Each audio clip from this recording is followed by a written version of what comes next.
Kajian Kitab.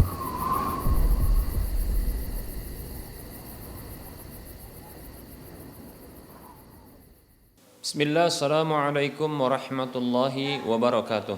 Innal hamdalillah nahmaduhu wa nasta'inuhu wa nastaghfiruh wa na'udzu billahi min shururi anfusina wa min sayyiati a'malina. May yahdihillah fala mudilla lahu wa may yudlilhu fala hadiya lahu.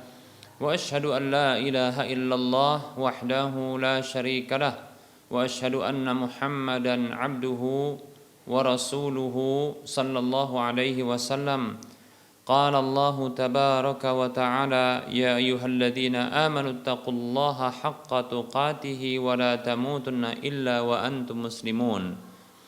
Ya ayyuhan nasu taqu rabbakumul ladzi khalaqakum min nafsin wahidah wa khalaqa minha zawjaha wa bassa minhuma rijalan katsiran wa nisaa'a wattaqullaha alladzi tasaaluna bihi wal arham innallaha kana 'alaikum raqiba.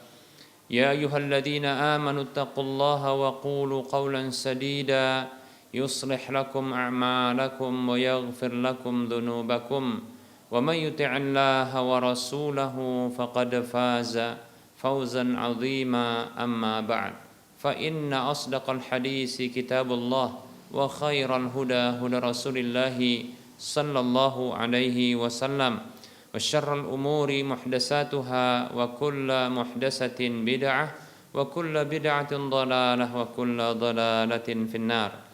Para muslim, para hamba Allah, para pemirsa Rosyad TV dan para pendengar Radio Medan Mengaji di mana saja Anda berada, rahimani wa rahmakumullah. Begitu juga para pemirsa media-media sunnah yang terus serta menyiarkan kajian ini. Alhamdulillah, segala puji bagi Allah atas semua nikmatnya. Selawat dan salam tak lupa kita ucapkan untuk Nabi-Nya Muhammad sallallahu alaihi wasallam. Semoga Allah Subhanahu wa taala senantiasa memberikan kenikmatan kepada kita, kebahagiaan dalam kehidupan dunia dan akhirat kita. Semoga Allah Subhanahu wa taala senantiasa memberikan taufik dan hidayahnya kepada kita agar kita senantiasa berada di atas ketaatan kepada Allah dan Rasul-Nya sampai malaikat maut menjemput nyawa kita. Baik para hamba Allah rahimani wa rahimakumullah. Kami ucapkan syukran jazilan wa jazakumullahu khairan kepada para media yang terus serta menyiarkan kajian ini. Para hamba Allah rahimani wa rahmakumullah, kita lanjutkan pembahasan kitab Minhajul Muslim di bab akhlak. Dan kita memasuki pembahasan fasal baru, yaitu fasal yang ke-7 tentang akhlak rasa malu, ya, karakter rasa malu. Baik para hamba Allah rahimani wa rahimakumullah. Ketahui, ya, rasa malu ini merupakan akhlak yang mulia. Seorang muslim, seorang mukmin itu adalah seorang yang menjaga kehormatan karena dia memiliki rasa malu pada dirinya. Dan rasa malu ini akhlak yang mulia yang dimiliki oleh seorang muslim, karena sesungguhnya rasa malu itu bahagian dari keimanan. Sementara keimanan itu adalah keyakinan bagi seorang mukmin dan sebagai tonggak bagi kehidupan seorang mukmin. Rasulullah sallallahu alaihi wasallam beliau bersabda dalam hadis yang diriwayatkan oleh Al-Imam Muslim dalam kitab sahihnya dalam pembahasan iman di nomor hadis yang ke-58. Rasulullah Muhammad sallallahu alaihi wasallam bersabda, al-imanu bid'un wa sab'una syu'batan atau bid'un wa sittuna syu'batan fa afdaluha qaulu la ilaha illallah wa adnaha imatatul adza 'anit tariq wal haya'u syu'batun minal iman. Kata Nabi sallallahu alaihi wasallam yang artinya iman itu ada 70 sekian cabang atau 60 sekian cabang. Yang paling afdolnya adalah la ilaha illallah, tidak ada sesembahan yang berhak disembah kecuali Allah.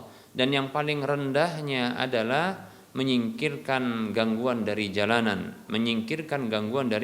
jalanan, Wal haya'u syu'batun minal iman, dan atau sedangkan rasa malu itu adalah salah satu cabang dari keimanan. Ini hadis yang tegas lagi jelas dari ungkapan Nabi SAW bahwasanya rasa malu itu bagian dari keimanan. Baik para hamba Allah rahimani wa rahimakumullah. Dan dalam hadis yang lain, hadis yang diriwayatkan oleh Al-Imam Al-Hakim dalam kitab Mustadraknya dan disahihkan olehnya karena sesuai dengan syarat Imam Bukhari dan Imam Muslim, Rasulullah sallallahu alaihi wasallam dia bersabda, "Al-haya'u wal imanu qurana'u jami'an, fa idza rufi'a ahaduhuma rufi'al akharu." Disebutkan rasa malu dan keimanan itu adalah beriringan, bersamaan, berduaan semuanya, ya. Maka apabila terangkat salah satu darinya, maka terangkat pula yang lainnya, demikian. Jadi kalau sudah tak punya iman, maka nggak ada rasa malu, demikian. Kalau ada rasa malu, maka itu menunjukkan ada keimanan. Kalau sudah tak ada rasa malu, maka ketahuilah ya di sana bisa prediksi bahwa keimanan mulai berkurang pada dirinya. Baik para hamba Allah rahimani wa rahimakumullah. Mestinya orang yang punya keimanan dia punya rasa malu, ya. Dan rasa malu itu tanda adanya keimanan. Baik para hamba Allah rahimani wa rahimakumullah, walaupun kita katakan bahwasanya ya rasa malu itu terkadang ya bisa juga muncul dari sifat kemanusiaan, ya, dari sifat kemanusiaan. Demikian. Namun keimanan itu adalah ya anugerah dari Allah Subhanahu wa taala, ya. Kalau orang punya keimanan, insyaallah taala dia punya rasa malu, bahkan lebih besar rasa malunya, ya. Kalau seseorang itu punya rasa malu, ini insyaallah taala punya potensi dia untuk bisa memiliki keimanan, demikian. Baik para hamba Allah rahimani wa rahimakumullah. Rahasia ya kondisi rasa malu itu bahagian dari keimanan, bahwasanya masing-masing keduanya itu mengajak kepada kebaikan, memalingkan dari keburukan, ya. Itulah dia rahasia mengapa rasa malu itu bahagian dari keimanan. Rasa malu itu bahagian dari keimanan, apa katanya? Ya, alasannya karena sesungguhnya masing-masing dari rasa malu maupun keimanan itu ternyata mendorong seseorang untuk melakukan kebaikan dan sebagai penyebab untuk bisa berpaling dari keburukan. Demikian. Baik para hamba Allah rahimani wa rahimakumullah. Nah, keimanan itu mendorong seseorang mukmin yang memiliki keimanan itu untuk melakukan kebaikan-kebaikan, ketaatan-ketaatan, dan meninggalkan keburukan-keburukan dan kemaksiatan-kemaksiatan, dosa-dosa. Rasa malu pun sama, sebagaimana keimanan, ya, dia punya potensi untuk bisa mengajak, mendorong untuk melakukan ya kebaikan dan meninggalkan keburukan. Demikian pula rasa malu itu, ya, sebagaimana keimanan juga demikian, rasa malu juga seperti itu. Dia mencegah pelakunya ya dari ya lalai untuk bersyukur kepada orang atau pihak yang memberikan kebaikan kepadanya, ya, demikian. Dan mencegah dirinya untuk ya untuk mengurangi hak orang yang punya hak kepadanya, demikian, ya. Begitu juga untuk ya mendorong seseorang itu untuk melakukan kebaikan. Nah, itu rasa malu. Coba kita perhatikan, ya, ini contoh dalam kehidupan. Walaupun kita dapatkan ya orang-orang yang memiliki sifat rasa malu ini ternyata ya orang yang akan kita sebutkan ini tidak memiliki keimanan ya kepada Allah Subhanahu wa taala dan hari akhir. Contohnya orang Jepang, ya, orang Jepang. Ya, orang Jepang itu ya ternyata mereka bisa bangkit dari keterpurukan karena rasa malu. Ya. Rasa malu yang mereka miliki, ya. Orang Jepang itu ya malu dia kalah saing dengan yang lainnya. Orang Jepang itu malu dia pemalas. Orang Jepang itu malu bergantung kepada orang lain. Orang Jepang itu malu ya dia itu ya melakukan ya penyimpangan seperti contohnya ya melanggar amanah orang lain, ya kepercayaan yang diarahkan kepadanya. Makanya kita dapatkan orang Jepang itu kalau kalah dia bisa bunuh diri. Walaupun kita katakan tindakan bunuh dirinya yang disebut dengan harakiri, ya itu bukanlah satu hal yang dibenarkan dalam Islam. Namun rasa malunya itu menguasai dirinya, ya. Nah, artinya kita katakan bahwasanya rasa malu yang dibimbing oleh Islam itu tentunya lebih bagus. Namun secara asal rasa malu itu bisa membuat seseorang itu ya melakukan hal-hal yang baik, ya seperti melakukan kejujuran. Rasa malu itu ya itu mendorong seseorang melakukan kejujuran dan dia malu kalau dia melakukan kedustaan, ya. Rasa malu itu mendorong seseorang untuk profesional, ya. Dia malu kalau seandainya dia itu tidak profesional, demikian. Rasa malu itu mendorong seseorang dia untuk ya menghargai orang lain. Dia malu kalau seandainya dia itu ya tidak menghargai orang lain karena dia tidak mau ya orang lain melecehkannya, tidak menghargainya. Nah, seperti itu. Ya.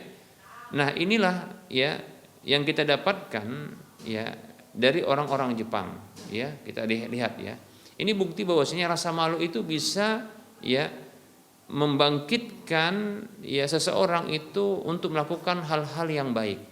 Walaupun kita katakan ya ketika rasa malu ini tidak dibimbing oleh syariat, maka kita dapatkan ya hal-hal yang berlebihan yang dilakukan seperti ya contohnya orang Jepang karena rasa malu ya seperti melakukan korupsi, malu akhirnya mereka bunuh diri. Kalah perang contohnya, mereka malu diperbudak maka mereka bunuh diri. Nah, seperti itu. Ya. Ketika mereka menjadi pengkhianat bagi rakyatnya maka mereka malu lantas mereka membunuh diri. Nah, seperti itu ya. Ketika mereka kalah di dalam persaingan itu buat mereka malu sehingga mereka pun ya melakukan bunuh diri. Begitu kita dapatkan mereka ini ya. Nah, itulah ketika rasa malu tidak dibimbing oleh syariat, ya tidak dibimbing oleh ya aturan Allah dan Rasulnya. Nah, rasa malu dalam Islam ini yang sempurna insyaallah ta'ala. Bahkan dia bagian dari keimanan. Baik para hamba Allah rahimani wa rahimakumullah ya. Nah, rasa malu yang menghantarkan dan mendorong seseorang untuk melakukan kebaikan-kebaikan ya dan menghindarkan diri dari keburukan-keburukan. Rasa malu seperti inilah yang baik insyaallah ta'ala. Ya.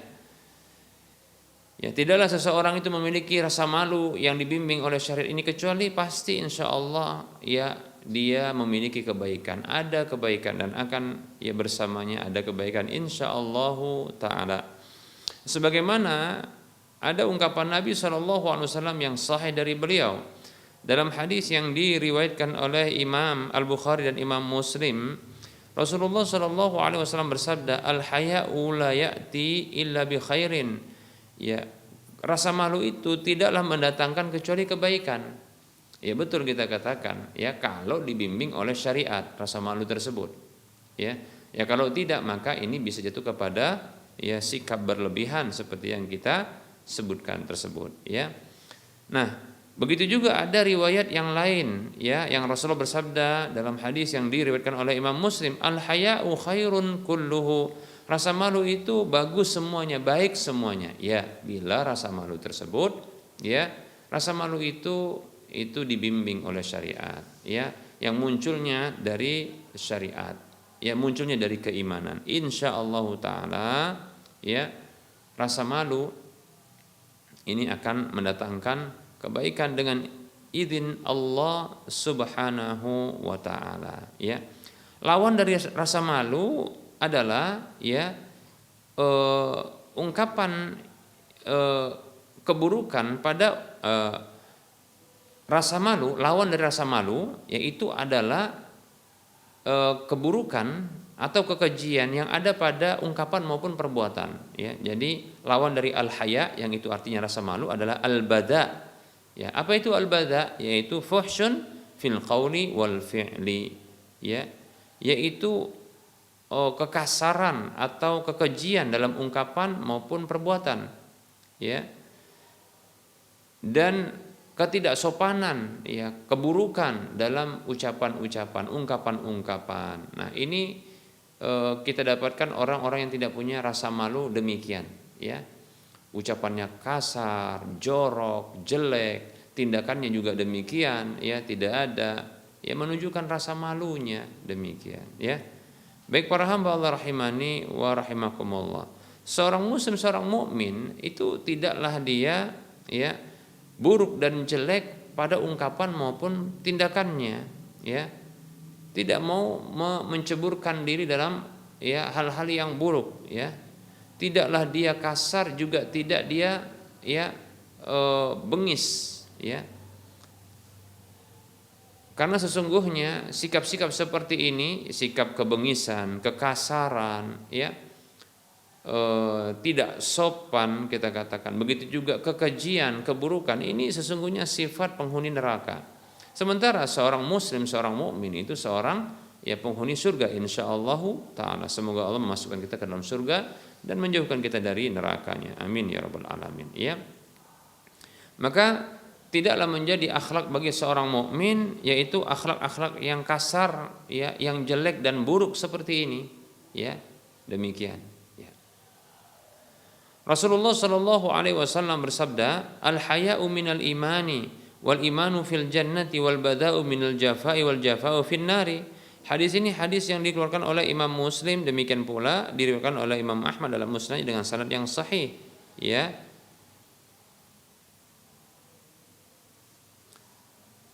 Baik, Rasulullah bersabda Shallallahu Alaihi Wasallam, rasa malu itu al haya'u minal iman, kata Rasulullah. Rasa malu itu termasuk keimanan, wal imanu fil jannati, sementara keimanan itu di surga, yaitu pemilik keimanan itu insyaallah taala akan dimasukkan ke dalam surga. Wal bada'u minal jafai, ya, bada yaitu sikap keji, baik itu pada ucapan maupun perbuatan, keji, buruk, itu termasuk jafa, yaitu tindakan keburukan, ya, tindakan kejelekan, ya. Dan jafa yaitu sikap kejelekan, keburukan, pemiliknya itu finnari, ya, terancam di dalam neraka. Nauzubillahi min dzalik. Baik para hamba Allah rahimani wa rahimakumullah. Teladan bagi seorang mukmin, ya, di dalam akhlak-akhlak mulia ini adalah Rasulullah Shallallahu Alaihi Wasallam sebagai, ya, penghulu orang-orang yang terdahulu maupun orang-orang yang terakhir. Karena kita dapati Rasulullah SAW itu memiliki rasa malu, ya, rasa malu yang begitu besar, tinggi, bahkan lebih besar ketimbang, ya, para gadis-gadis pingitan, ya, yang di tempat pingitan mereka. Sebagaimana, ya,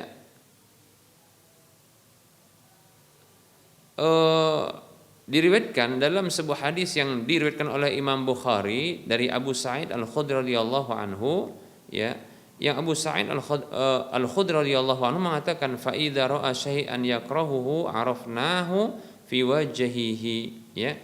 Maka apabila beliau sallallahu alaihi wasallam itu melihat sesuatu yang beliau benci, yang beliau tak sukai, maka kami mengetahui hal itu, ya, pada wajahnya, pada wajah beliau, yaitu nampak bahwasanya beliau tak suka. Nah, demikianlah gadis pingitan, ya. Gadis pingitan itu kalau suka nampak, kalau malu ya nampak, yang begitu, ya. Kalau pingin ya nampak, kalau tidak pun ya nampak, begitu.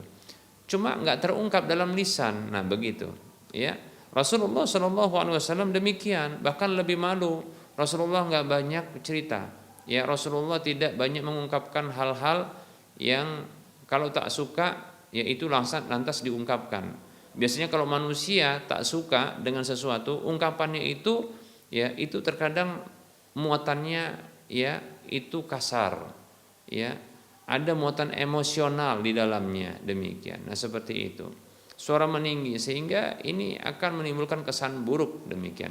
Nabi tidak demikian sallallahu alaihi wasallam. Beliau sallallahu alaihi wasallam ya, kalau tak suka beliau dengan sesuatu, nampak pada wajah beliau ketidaksukaan tersebut tanpa harus orang lain mengetahui ya bahwasanya beliau tidak suka dan beliau ungkapkan dengan lisan, tidak, cukup dengan apa yang tampak pada wajah, mimik wajah beliau.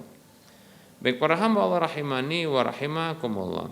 Seorang muslim, seorang mukmin ya, dia diajak, bahkan dia mengajak ya orang lain untuk menjaga akhlak-akhlak yang mulia ini. Di antaranya adalah ya sifat malu ini ya terhadap manusia, demikian ya. Demikian, karena kita katakan rasa malu ini bisa menghantarkan kepada kebaikan dan mengarahkan kepada ya kebajikan, demikian. Rasa malu itu para hamba Allah bagian dari keimanan. Keimanan itu ya adalah tempat berkumpulnya segala keutamaan dan kebaikan ya. Itu adalah unsur dari segala kebaikan iman itu insyaallah taala. Dalam hadis yang diriwayatkan oleh Imam Al-Bukhari, Imam Abu Daud dan An-Nasa'i, Rasulullah sallallahu alaihi wasallam dikabarkan anna Rasulullah sallallahu alaihi wasallam marra bi rajulin ya'idhu akhahu fil haya'i. Bahwasanya Rasulullah sallallahu alaihi wasallam itu pernah ya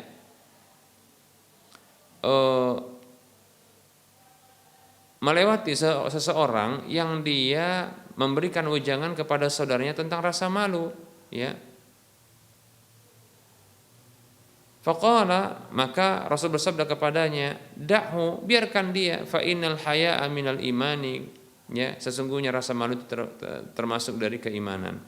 Cukup kalimat seperti itu saja, sampaikan kepadanya, tidak usah terlalu banyak dinasihati dengan wejangan-wejangan yang begitu lama kepadanya. Cukup sampaikan kepadanya, rasa malu itu bagian dari keimanan. Nah, seperti itu, ya.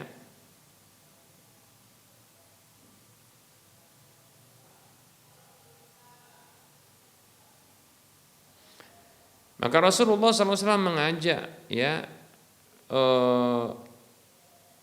untuk ya memberlakukan rasa malu itu pada diri seorang muslim dan melarang untuk dihilangkan rasa malu tersebut.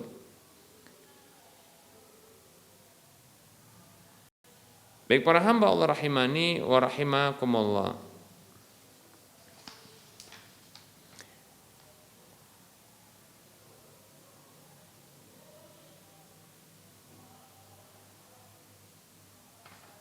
Ada sebuah riwayat ya. Ada sebuah riwayat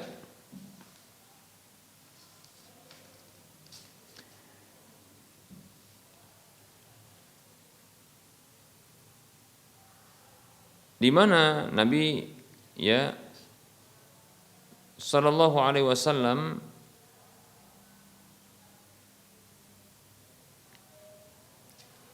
pernah bersabda ya yang seperti ini, yang ini pernah kita sampaikan insyaallah taala ya. Sifat malu pada diri seorang muslim itu tidaklah menghalangi seorang hamba untuk mengucapkan kebenaran dan tidaklah menghalangi seseorang untuk menuntut ilmu. Rasa malu itu tidaklah menghalangi seseorang untuk memerintahkan kepada kebaikan dan mencegah dari kemungkaran. Ya. Satu hari Usama bin Zaid, ya kecintaan Rasulullah SAW ini pernah ya meminta syafaat pengampunan ya untuk seorang wanita, ya seorang wanita yang melakukan pencurian. Nabi SAW ya dimintakan oleh Usama bin Zaid yang ia adalah kecintaan Rasulullah dan anak kecintaan Rasulullah ya. Ini meminta pengampunan untuk seorang wanita yang melakukan pencurian. Maka rasa malu ya Rasulullah SAW itu tidaklah menghalangi beliau untuk mengucapkan kepada Usama ya agar beliau ya ketika itu marah ya. Jadi Rasulullah ada orang yang punya memiliki rasa malu dan besar sekali, tapi terkadang Rasulullah SAW untuk mengucapkan kebenaran itu juga disertai adanya kemarahan sembari mengatakan atasfa'u fi haddin min hududillahi ya Usamatu, apakah engkau akan melakukan syafaat atau pertolongan di dalam satu sanksi hukuman dari sanksi hukuman Allah yang telah diberlakukan wahai Usamah? Wallahi la saraqat Fatimatu laqata'tu yadaha. Demi Allah, andaikan Fatimah itu mencuri, Fatimah yaitu putri putri Rasulullah SAW, putri Muhammad SAW itu mencuri, pastilah aku akan memotong tangannya. Demikian. Hadisnya riwayat Bukhari, Abu Daud dan An-Nasai. Baik para hamba Allah rahimani wa rahimakumullah. Rasa malu para hamba Allah rahimani wa rahimakumullah tidaklah menghalangi seseorang untuk mengucapkan sebuah kebaikan, menuntut ilmu. Coba perhatikan Ummu Sulaim Al-Ansari. Ummu Sulaim kalau tidak salah adalah ibu dari Anas bin Malik radhiyallahu anhu, Ummu Sulaim adalah ibu dari Anas bin Malik radhiyallahu anhuma, yang beliau dari kalangan Ansar, Beliau mengatakan kepada Rasulullah sallallahu alaihi wasallam, "Ya Rasulullah, innallaha la yastahi minal haqqi." Wahai Rasulullah, sesungguhnya Allah Subhanahu wa taala tidaklah malu dari kebenaran. Yang beliau tanyakan berikut ini adalah sesuatu yang sesungguhnya sangat tabu, sangat memunculkan potensi memunculkan rasa malu, Tapi kita katakan rasa malu itu tidak menghalangi seseorang untuk melakukan kebenaran, mengucapkan kebenaran. Maka Ummu Sulaim bertanya, "Fahal 'alal mar'ati min ghusl idza hiya ihtalamat?" Apakah ada kewajiban mandi bagi seorang wanita apabila dia mimpi basah? Lihat, perempuan mimpi basah ini jarang-jarang, Wanita mimpi basah itu jarang-jarang. Laki-laki yang dia sering mimpi basah. Kalau ada wanita mimpi basah itu menunjukkan bahwasanya syahwatnya begitu tinggi, syahwatnya begitu tinggi, Nah, ini menunjukkan bahwasanya bisa diprediksi bahwasanya Ummu Sulaim ini yang mengalami Yang mengalami hal seperti ini. Maka bertanya kepada Nabi, gimana? Apakah ada kewajiban mandi bagi perempuan yang mimpi basah? Nah, gitu. Itu karena syahwat tinggi, demikian. Fa yaqulu laha ar-rasul sallallahu alaihi wasallam, Maka Rasulullah sallallahu alaihi wasallam pun mengucapkan kepada Ummu Sulaim ini, dan rasa malu itu juga tidak menghalangi beliau sallallahu alaihi wasallam untuk mengucapkan kebenaran ini. Na'am idza ra'atil ma'a. Iya, benar. Kalau wanita tersebut melihat air, yaitu air mani. Kalau ada air maninya maka wajib mandi, demikian. Hadis ini hadis yang dikeluarkan oleh Al-Imam Al-Bukhari.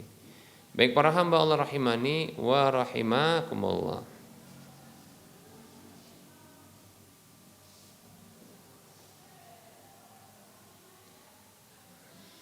Baik para hamba Allah rahimani wa rahimakumullah. Kita cukupkan terlebih dahulu untuk penyampaian materi. Insyaallah taala kita akan lanjutkan penjelasan tentang rasa malu pada waktu yang akan datang. Dan ketahui rasa malu ini bagian dari keimanan dan ini adalah akhlak yang mulia. Baik para hamba Allah rahimani wa rahimakumullah, kita cukupkan kita buka sesi soal jawab. Bagi para pemirsa dan para pendengar sekalian yang ingin bertanya, silakan ajukan pertanyaan lewat chatting WhatsApp di nomor 08 12 12 12 8834 Baik, sudah ada pertanyaan yang masuk Assalamualaikum Ustaz, semoga Allah memberikan keberkahan kepada Ustaz, keluarga beserta para tim media. Amin ya rabbal alamin. Izin bertanya Ustaz, bagaimana kita menyikapi kenaikan harga yang belakangan ini terjadi?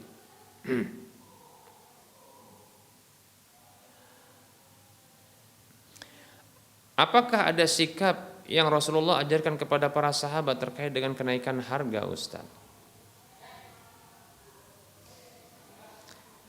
Baik para hamba Allah rahimani wa rahimakumullah.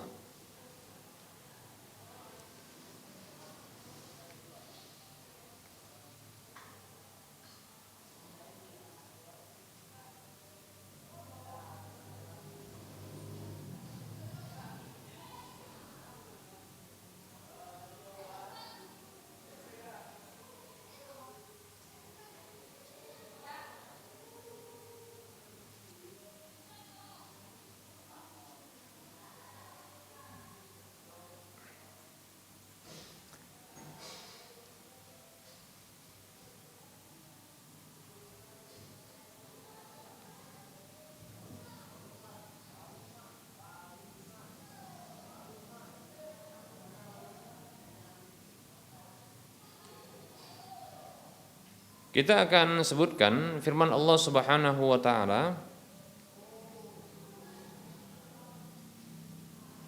untuk menjawab pertanyaan ini insyaallah taala. Baik.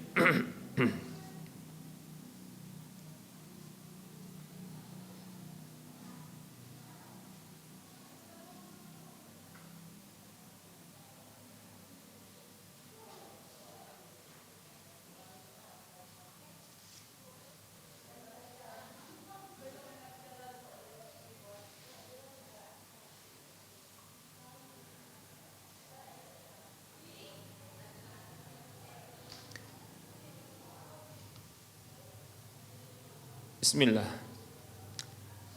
Waalaikumsalam warahmatullahi wabarakatuh. Ketahui bahwasanya ya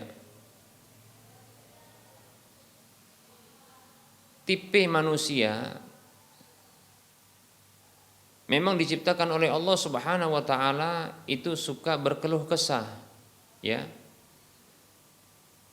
Dalam surah Al-Ma'arij ayat 19, 20 dan 21 Allah katakan, A'udzu billahi minasyaitonir rajim. Innal insana khuliqa halu'a idza massahu asy-syarru jazu'a wa idza massahul khairu manu'a. Allah tabaraka wa taala berfirman yang artinya sesungguhnya manusia itu diciptakan oleh Allah Subhanahu wa taala itu ya suka berkeluh kesah, ya. Suka mengeluh. Idza massahu syarru jazua, apabila keburukan itu menimpanya, menyentuhnya, maka dia pun ya mengeluh, berkeluh kesah. Wa idza massahu khairu manu'a, namun kalau kebaikan itu menghampirinya, dia itu pelit, kikir. Lihat itu ya. Nah, ini sifat manusia yang sesungguhnya ini merupakan celaan Allah kepada sifat manusia itu, yang mestinya kita tidaklah seorang mukmin, seorang muslim ya itu tidaklah membiarkan hal ini pada diri kita. Bukan lantas ketika Allah ciptakan manusia itu berkeluh kesah lantas ini jadi pembenaran, bukan ya.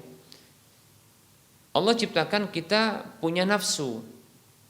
Dan nafsu itu mengajak kepada keburukan. Inna nafsa la ammaratun bisu. Sesungguhnya nafsu itu mengajak kepada keburukan. Bukan lantas ini jadi pembenaran bagi kita untuk mengikuti ya nafsu. Bukan seperti itu. Ya. Jadi ketika Allah Subhanahu wa taala menyebutkan manusia itu diciptakan, ya, itu dalam kondisi dia itu suka mengeluh, ini bukan jadi pembenaran bagi kita untuk mengeluh. Karena ayat ini datang dalam rangka celaan, tercela sikap tersebut, ya. Sifat ini jangan sampai kita miliki, suka mengeluh, baik ya. Dapat keburukan mengeluh, berkeluh kesah, demikian. Itu tidak benar. Kalau dapat kebaikan pelitnya luar biasa, ya. Baik para hamba Allah rahimani wa rahimakumullah. Ya, seorang mukmin tidaklah demikian. Ya, seorang mukmin itu tidak demikian. Ya.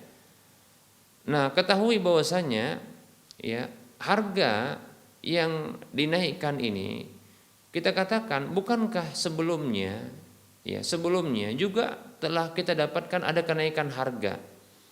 Mungkin di antara kita pernah merasakan bahwasanya ya BBM itu pernah ya dengan harga 2.500 terus naik dan naik. Ya. Pertanyaannya, apakah kita merasakan kesulitan dari sisi makanan? Tidak, ya. Bahkan jujur saja, waktu BBM itu ya harganya Rp2.000, saya itu miskin banget, saya katakan, ya. Tapi alhamdulillah, ya, saat ini tatkala BBM itu naik, ya alhamdulillah Allah bukakan rizki, ya, yang banyak. Jadi jangan takut begitu. Insya Allah selagi kita hidup, insya Allah Allah akan tanggung rizki kita. Jangan takut, ya. Jangan takut dengan kenaikan harga apapun, ya. Kan sebagian orang kenapa kok muncul kekhawatiran ketika ya barang-barang itu naik. Kekhawatiran adalah tidak mampu untuk membeli, ya, barang-barang atau bahan-bahan yang itu menjadi kebutuhan pokok. Kan itu yang dikhawatirkan. Berarti ini kan terkait dengan rizki. Masya Allah, kita katakan, ya, Allah Subhanahu wa taala berfirman di dalam surah Hud ayat 6. Allah katakan, A'udzubillahi minasyaitonir rajim. Wa ma min dabbatin fil ardi illa 'alallahi rizquha. Tidaklah ada makhluk yang bergerak di permukaan bumi ini kecuali atas Allah tanggungan rizkinya. Nah, bergerak itu kan menunjukkan adanya kehidupan. Jadi kalau selagi hidup ditanggung rizkinya sama Allah Subhanahu wa taala. Ya. Jadi kalau lagi hidup insya Allah ada rizki. Kalau tidak ada rizki pasti mati. Demikian. Mati itu menunjukkan tidak ada rizki. Lagi hidup ada rizki. Makanya dalam hadis yang masyhur insya Allah ta'ala, yang ini juga sering kita sampaikan, hadis yang diriwayatkan oleh Imam Ibnu Majah dalam kitab sunannya, dan ini hadis yang ya disebutkan sahih oleh Syekh Al-Albani rahimahullah ta'ala dalam Sahihul Jami'. Nabi kita Muhammad sallallahu alaihi wasallam beliau bersabda, ayuhan nas, wahai manusia, ittaqullah, bertakwa kepada Allah, wa ajmilu fit talab, dan perbagus dalam mencari rizki. Bagus-bagus dalam mencari rizki. Kenapa? Inna nafsan lan tamuta hatta tastawfi rizqaha wa in abuta anha. Sesungguhnya sebuah jiwa tidak akan mati dia sampai dia mengambil semua rizkinya. Jadi kalau masih hidup itu dia akan mengambil rizkinya. Kalau mati tak ada lagi yang bisa diambil rizkinya karena sudah habis. Demikian, ya. Jadi kematian itu sama dengan habisnya rizki. Habisnya rizki itu berakhir dengan kematian. Demikian, ya. Kalau lagi hidup pasti ada rizki. Wa in abta anha, walaupun lamban darinya rizki itu. Wattaqullah, bertakwa kepada Allah, wa ajmilu fit talab, dan perbagus dalam mencari rizki. Bagaimana caranya? Khudhu mahalla wa da'u ma hurrima. Ya. Ambil yang halal, baik itu zatnya yang halal, begitu juga caranya yang halal. Tinggalkan yang diharamkan, baik itu zatnya yang diharamkan maupun caranya yang diharamkan. Demikian. Nah, seperti itu, ya. Jadi jangan takut. Sehingga seorang mukmin itu nggak perlu takut ketika menghadapi kenaikan harga. Demikian. Lebih-lebih itu sudah ditakdirkan oleh Allah bahkan 50.000 tahun sebelum diciptakan langit dan bumi. Ya, kataballahu maqadir al-khalaiq qabla an yakhluqa as-samawati wal arda bi 50 alf sanah. Ya. Hadis riwayat Muslim, kata Nabi sallallahu alaihi wasallam, Allah telah mencatatkan takdir-takdir para hamba, takdir-takdir para makhluk 50.000 tahun sebelum diciptakan langit dan bumi. Sebelum ada langit dan bumi saja kejadian seperti ini itu sudah ada. Tidak usah jauh seperti itu. Kita katakan, ya, dulu, ya, kita mengalami kenaikan BBM ini beberapa kali.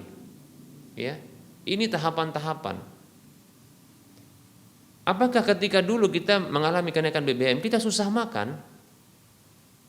Apakah susah hidup kita katakan? Tidak. Jadi tidak usah kita berkeluh kesah dengan kenaikan BBM. Ya, insya Allah selagi hidup ada rezeki, jangan takut. Demikian. Adapun pemerintah yang memberlakukan kenaikan BBM itu kebijakan dan kewenangan mereka. Sesungguhnya ya, kenaikan BBM itu sesungguhnya dikurangi subsidinya. Berarti pemerintah sesungguhnya menanggung subsidi itu. Ya. Ditanggung itu oleh pemerintah dia. Aslinya tidak segitu, harganya lebih besar, lebih mahal. Hanya saja dikurangi subsidinya begitu. Kan masih baik pemerintah, masa dihujat terus? Demikian. Hati-hati menghujat apa? Penguasa. Itu bukan ciri khas seorang muslim, demikian, ya. Yang menghujat penguasa sampai memunculkan apa? Pemberontakan kepada penguasa. Jangan memprovokasi, kita katakan.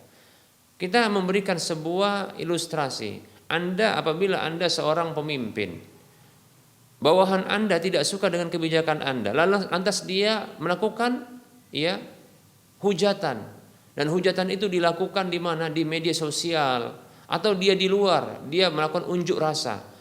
Perasaan tak senangnya diunjukkan kepada orang, ditunjukkan kepada orang. Kira-kira senang tidak kita dengan perilaku yang dilakukan oleh bawahan kita? Kalau kita tak senang, lalu mengapa kita harus unjuk rasa pula? Ya. Dengan penguasa kita. Demikian. Belum tentu ketika kita jadi penguasa kita tidak menaikkan BBM, mungkin bahkan lebih naik lagi. Demikian, ya. Cukup bersabar, jadilah orang sabar.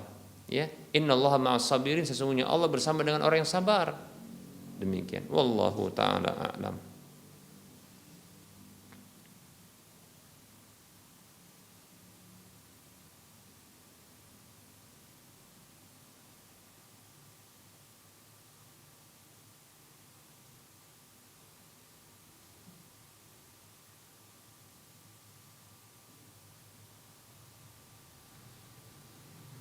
Ada pertanyaan, Assalamualaikum warahmatullahi wabarakatuh. Ustadz, saya dari Bandung, ingin nasihatnya. Saya punya saudara perempuan yang selalu berselisih.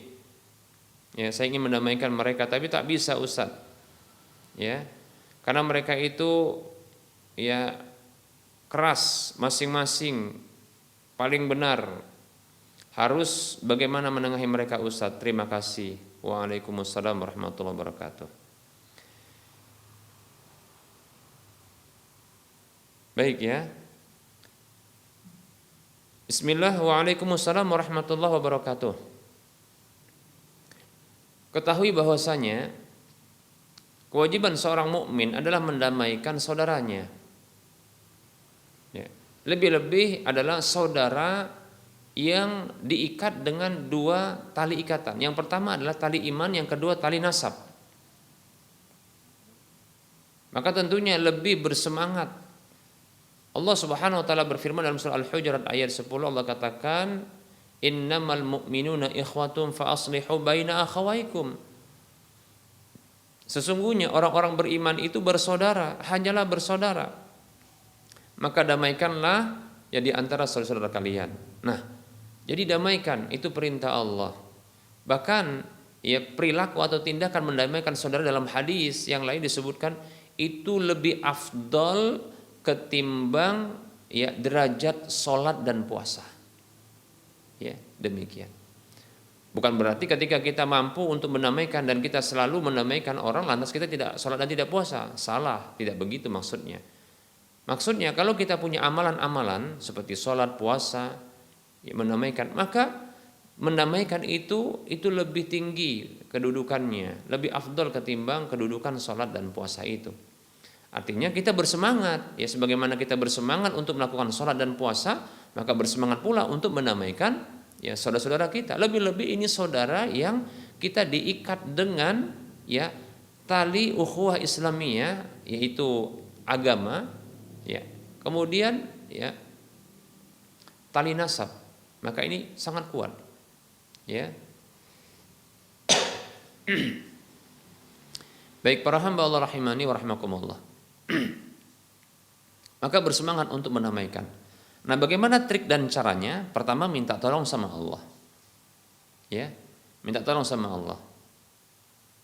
Allah yang mau membolak-balikkan hati, ya. Allah yang di tangannya ya itu hati-hati para hamba. Bahkan di dalam satu hadis, di antara jari jemari Allah Subhanahu wa taala, yuqallibu kaifa yasha, Allah itu membolak-balikkan bagaimana yang Allah kehendaki. Maka kita minta kepada Allah Subhanahu wa taala. Minta kepada Allah. Ya, agar Allah Subhanahu wa taala itu memberikan hidayah kepada mereka. Kemudian yang kedua, ya, diupayakan. Bagaimana caranya? Ya. Caranya adalah ya dengan menemui secara terpisah. Nah, seperti itu. Bisa dengan cara seperti ini, yaitu kita berbuat baik kepada masing-masing keduanya untuk didamaikan. Dengan cara kita memberikan hadiah kepada mereka. Ya. Dan ini bisa dua cara, yaitu hadiah itu dari kita murni, kita nyatakan itu dari kita. Kita beri hadiah kepada masing-masingnya, demikian. Ya. Lalu kita berikan nasihat. Nah, biasanya orang kalau mendapatkan kebaikan, maka dia hatinya condong kepada orang yang berbuat baik. Makanya Rasulullah SAW bersabda, tahadau tahabu, saling memberi pasti saling mencintai. Nah, seperti itu. Hadis riwayat Baihaqi. Ya. Maka saling memberi. Lalu ketika diberi seperti itu kasih nasihat. Kasih nasihat tentang pentingnya silaturahim, ya, bahaya memutus tali silaturahim. Nah, seperti itu, ya.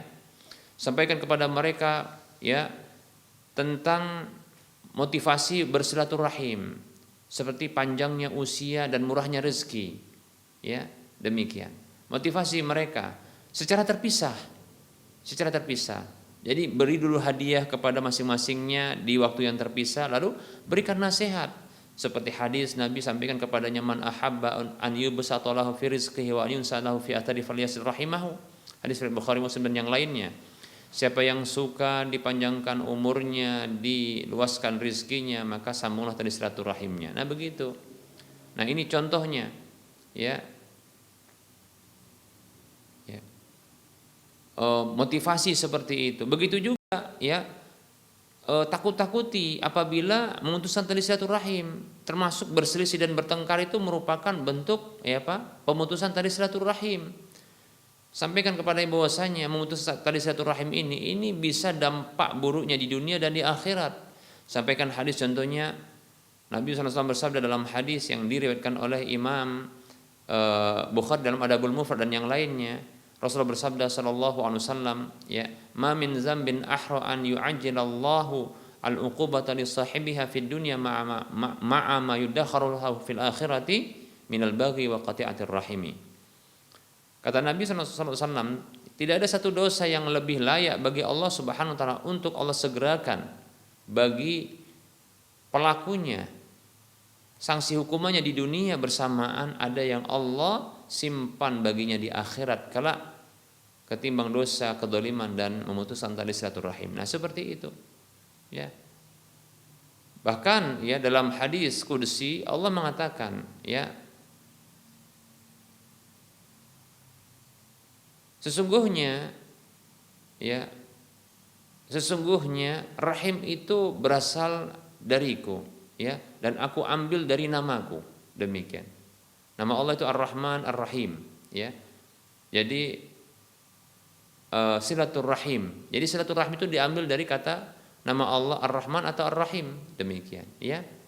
Lalu Allah mengatakan dalam hadis, ya, qudsi ini, faman wasalahu wasaltuhu, siapa saja yang menyambung silaturahim tersebut maka aku sambung hubungan baik dengannya. Waman, ya, qata'aha batattuhu, siapa saja yang memutuskan silaturahim itu maka aku akan memutuskan hubungan baik dengannya. Masya Allah, ya. Ini sekaligus motivasi dan sekaligus ancaman. Motivasi untuk bersilaturahim dan ancaman, ya, dari memutus tali silaturahim. Demikian, ya, seperti itu. Jadi, nah, seperti ini, yaitu memberikan motivasi, demikian pula ancaman kalau melakukan, ya, pemutusan tali silaturahim. Tentunya motivasi dan ancaman ini dari Al-Quran dan hadis Nabi SAW. Kalau bisa dari hadis-hadis yang kita sebutkan tadi, nah, seperti atau yang lainnya. Motivasi mereka untuk berdamai, demikian, ya, mengalah, kemudian menyambung tali silaturahim, menghentikan pertikaian dan perselisihan. Nah, seperti itu, ya. Demikian. Nah, dengan cara sebelum tadi diberikan hadiah. Boleh juga, ya boleh juga ya kita katakan berdusta ya untuk mendamaikan mereka. Seperti contohnya memberi hadiah secara terpisah ya kepada masing-masing mereka dengan menyatakan ini loh ya, ini kakak ya kirim hadiah untuk adik, seperti itu. Begitu juga nanti adik kirim hadiah untuk kakak. Padahal itu hadiah kita yang mengadakannya. Kakak dan adik tersebut tidak berkirim-kirim hadiah. Begitu juga titip salam begitu ya. Kakak titip salam loh sama kamu, atau adik titip salam sama kakak loh, katanya begitu ya. Dusta untuk menamaikan ya orang yang bertikai, maka ini tidak terhitung dosa ya. Kata Nabi SAW, la yahillul kadibu illa fi salasin. Tidak halal dosa itu kecuali pada 3 hal. Ya. Disebutkan yang pertama adalah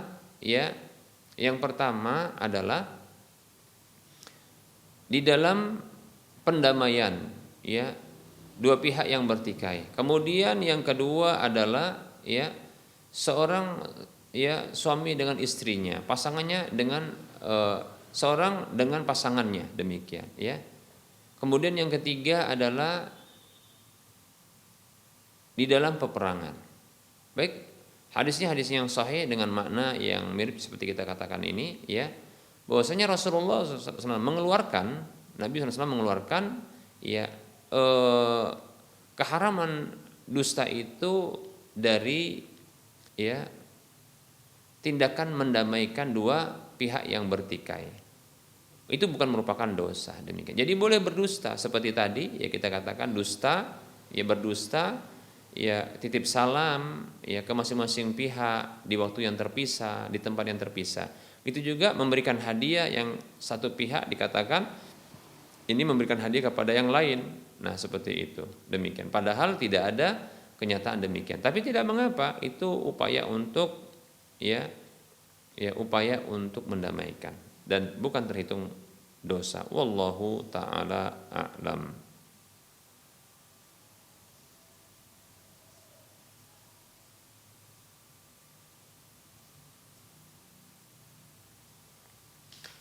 Baik, ada pertanyaan. Assalamualaikum Ustaz, apa jual uang kuno termasuk riba Ustaz? Baik ya. Waalaikumsalam warahmatullahi wabarakatuh. Jual beli uang kuno ya. Yang uang kuno ini adalah uang yang tidak lagi berlaku. Ya. Dan tentu dibeli dengan uang yang saat ini berlaku. Maka jual beli ini adalah jual beli ya antara alat tukar dengan sesuatu yang bukan alat tukar. Maka di sini uang kuno itu bukan lagi sebagai barang-barang ribawi ya. Bukan sebagai barang-barang ribawi, tidak terhitung sebagai ya barang-barang ribawi atau komoditas ribawi, bukan ya, demikian. Karena dia tidak lagi berlaku, maka dia seperti ya barang-barang yang lain, demikian ya, maka tidak ada riba padanya, demikian. Katakan mungkin 1 rupiah dulu ya, itu dinilai harganya mungkin 1 juta, demikian, maka tidak ada riba padanya, demikian. Baik itu ya riba fadl maupun riba nasiah, tidak ada riba, karena ya uang kuno tersebut tidak lagi berlaku, maka dia seperti barang biasa. Hanya saja saya condong bahwasanya tindakan membeli seperti ini itu termasuk kesia-siaan. Jadi pelanggaran yang terjadi ya pada jual beli uang kuno ini bukanlah pelanggaran ribawi, tapi pelanggaran ya kesia-siaan, melakukan tindakan kesia-siaan ya. Sementara kita dilarang untuk melakukan kesia-siaan. Allah SWT mengatakan wala tubadzir tabdzira innal mubadzirina kanu ikhwanas syayatin. Jangan kamu berbuat mubadir, sesungguhnya orang-orang yang berbuat mubadir itu adalah saudara-saudara syaitan, demikian. Nah, seperti itu. Tindakan mubadir itu merupakan tindakan ya tindakan amalan syaitan. Tidak boleh ya berbuat mubadir itu, demikian. Ya coba bayangkan kita membeli satu atau uang-uang kuno ini untuk apa? Yang ada hanya kebanggaan saja, ya. Hanya untuk kita katakan untuk nama dan sebutan. Seperti hanya koleksi saja, tidak ada manfaat apapun.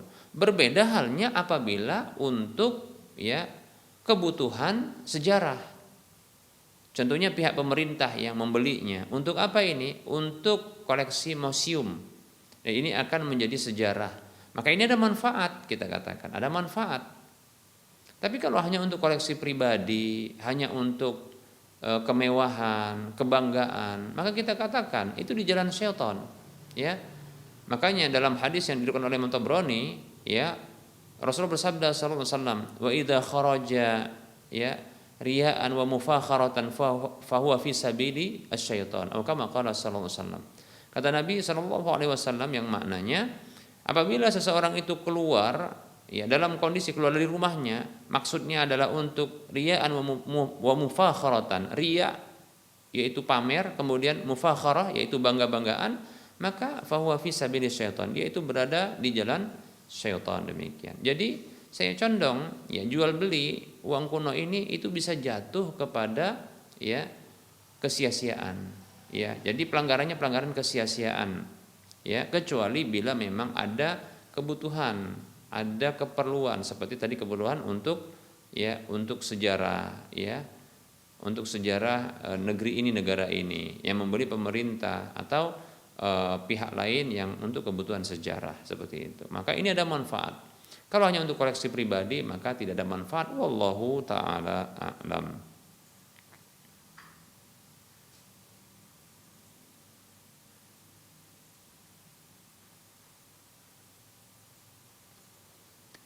Ada pertanyaan, Assalamualaikum Ustaz, saya mau bertanya, bagaimana yang sebaiknya Ustaz? Saya ini alhamdulillah atas pertolongan Allah saya mampu melaksanakan puasa Daud. Nah, yang saya tanyakan, bagaimanakah kita seharusnya ketika ada orang yang bertamu ke rumah kita dan kita mempersilahkan tamu makan dan minum di rumah kita sementara kita puasa? Mana yang lebih baik Ustaz? Kita makan bersama tamu kita karena memuliakan tamu, duduk di meja makan, atau membatalkan puasa? Dan bagaimana dengan sebaliknya ketika saya bertamu ke tempat orang lalu dipersilahkan makan dan minum yang telah disediakan? Apakah saya harus membatalkan puasa saya karena menghargainya? Mana yang lebih utama Ustaz? Baik ya. Bismillah, waalaikumsalam warahmatullahi wabarakatuh. Memuliakan tamu dan memuliakan seorang muslim mukmin, menyenangkan mereka itu bisa hukumnya wajib. Kata Nabi SAW, ya ayyuhalladzina man kana yu'minu billahi wal yaumil akhir falyukrim dhaifahu. Siapa saja yang beriman kepada Allah dan hari akhir maka muliakanlah tamu, demikian ya. Jadi wajib memuliakan tamu. Bila termasuk memuliakan tamu adalah menyenangkan ya tamu tersebut dan dia tidak sungkan untuk makan ya, maka membatalkan puasa bagi tuan rumah itu lebih utama. Ya, ketika memang ya dengan ya makan bersama tamu sehingga dia tidak sungkan dan tidak pakai begitu untuk makan ya, maka yang seperti ini merupakan bentuk memuliakan tamu, demikian. Nah seperti itu. Jadi lebih utama dan luar biasanya adalah ya bisa mendapatkan beberapa pahala. Yang pertama adalah pahala dari puasa yang sudah dikerjakan, itu dapat pahala ya. Kemudian yang kedua adalah mendapatkan pahala menjamu tamu, demikian. Nah seperti itu, memuliakan tamu, demikian ya. Dapat pahala secara sempurna ya, pahala yaitu puasa secara sempurna. Kok bisa mendapatkan pahala secara sempurna? Kan batal puasanya, betul. Batal puasanya, tidak sah puasanya, tapi pahala sempurna. Nabi SAW bersabda, Allah berfirman, "Faman hamma bihasanatin falam ya'malha katabahallahu 'indahu hasanatan kamilatan." Kata Nabi SAW, ya, Siapa saja yang berniat, bertekad untuk melakukan kebaikan, namun dia tidak jadi melakukannya, maka Allah catat di sisinya dengan sebuah kebaikan yang sempurna. Baik para hamba Allah rahimani rahimakumullah, lihat kebaikan yang sempurna hanya sekedar diniatkan saja, tidak jadi dilakukan. Lalu bagaimana dengan puasa yang sudah dikerjakan ini? Niat sudah dilakukan, kemudian puasa juga dilakukan, hanya saja tidak sampai waktunya. Tentunya lebih pahala yang didapatkan, ya seperti itu, ya. Oleh karenanya, ya ini tentunya lebih utama. Begitu juga menyenangkan tuan rumah ketika hadir di rumahnya, ya. Ketika dia sudah menghidangkan makanan, dia tidak tahu bahwasanya kita sedang puasa, ya. Dia hidangkan makanan agar tidak sia-sia apa yang dimakan, yang dimasaknya, dan tidak kecil hatinya ketika ternyata makanan itu tidak disentuhnya, maka senangkan hatinya, ya, dengan kita membatalkan puasa kita. Tidak perlu kita katakan saya sedang puasa, kecuali kita mau datang ke rumahnya, lalu kita memberitahu, maaf, tidak usah repot, saya sedang puasa, begitu. Atau contohnya ketika ada yang mau bertamu ke rumah kita, ya, maka kita katakan, ya silahkan datang, ya. Nanti mohon jangan sungkan untuk ya menikmati hidangan, ya, walaupun saya sedang puasa. Begitu disampaikan kepadanya, demikian. Namun ternyata apabila sudah disampaikan seperti itu, ketika kita bertamu ternyata masih dihidangkan, maka kita katakan lebih utama membatalkan puasa, ya, dan menikmati hidangan yang dihidangkan tersebut. Kenapa? Karena kita mendapatkan dua pahala. Pertama, pahala puasa, kemudian yang kedua, pahala menyenangkan hati orang lain. Ya. Kemudian begitu juga apabila kita, ya, sudah memberitahu ternyata, ya, kita hidangkan makanan, dia sungkan untuk menyentuhnya. Kita sudah hidangkan makanan, tamu datang kepada kita, sudah kita sampaikan bahwasanya silakan nikmati makanan. Kemudian, ya, kita sudah sampaikan bahwa kita akan tetap berpuasa, ya, nikmati makan tersebut, hidangan tersebut. Namun dia tidak menyentuhnya karena sungkan. Maka jika demikian, ya, batalkan puasa. Ya, biarkan dia bisa menikmati makanan tersebut dengan kita, ya, bersama dengan dia untuk menikmati makanan tersebut, ya. Dan kita mendapatkan dua pahala insyaallah taala, pahala puasa dan pahala, ya, memuliakan tamu. Wallahu taala a'lam. Baik para hamba Allah rahimani rahimakumullah, barangkali ini materi yang bisa kita sampaikan pada pertemuan kali ini. Tentunya dalam penyampaian ini banyak kesalahan dan kekurangan, ya. Kebenaran itu datang dari Allah, maka ambillah. Kesalahan dan kekurangan serta kekeliruan itu datang dari saya pribadi dan bisikan syaitan, maka tinggalkan dan maafkan. Sebelum kita mengakhiri perjumpaan kita, ya, motivasi saudara seiman, mari kita berdonasi membebaskan lahan yang nantinya akan dibangun Masjid Al-Muwahhidin untuk wilayah Medan dan sekitar Medan, ya. Silakan, ya, kekurangan dana masih banyak, sekitar 700 juta sekian rupiah, ya. Kita masih punya peluang untuk memiliki aset akhirat yang minimal pahalanya 700 kali lipatnya, yang ini akan terus mengalir walaupun kita telah tiada, tentunya tatkala dimanfaatkan. Silahkan transfer ke nomor rekening berikut ini, Bank Syariah Mandiri atau Bank Syariah Indonesia di nomor 7127485555 atas nama Yayasan Lajnah Dakwah Medan, kode bank 451. Anda bisa melihat informasi lanjutan di layar kaca Anda ini, ya. Semoga Anda termotivasi dan semoga bermanfaat. Mohon maaf atas segala kekurangan. Kita ketemu lagi di lain kesempatan. Wassallallahu ala Muhammad wa ala alihi wa washabihi ajma'in. Subhanakallahumma wa bihamdika asyhadu an la ilaha illa anta astaghfiruka wa atubu ilaika walhamdulillahi rabbil alamin. Wassalamualaikum warahmatullahi wabarakatuh.